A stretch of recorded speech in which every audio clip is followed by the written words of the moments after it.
Hello, I'm Darren Carey. I am the co-owner here at Bear River Vineyards along with my wife Susan.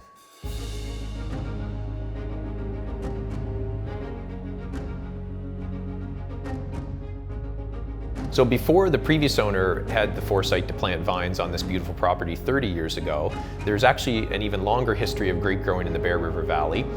French settlers out of Port Royal planted the first vines in Nova Scotia somewhere along the shores of Bear River in 1611. And in 1963, the research station out of Kentville came to this property and chose it for an experimental planting of grapevines, the first in the province before anybody else was really looking to commercialize the wine industry. So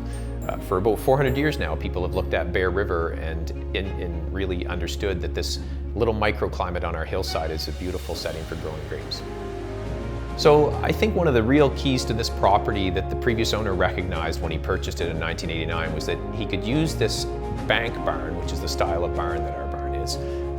to do a gravity-fed winemaking process. So when you think about gravity-fed winemaking, this process really harkens back to when they were making wine hundreds of years ago and some of the first wineries that would have been constructed along the steep river valleys in Italy and Germany and France and the old world of winemaking, because in those days, with no electric pumps to move it around your building, gravity-fed winemaking was a bit of a necessity. So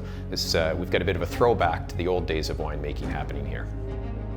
Our style of wine here at Bear River Vineyards tends to be drier wines, table wines, excellent with meals because we don't leave a lot of residual sugar in the wines. That does set us aside a little bit on the wine landscape in Nova Scotia, where things tend to lean a little bit sweeter in the whites and the rosés.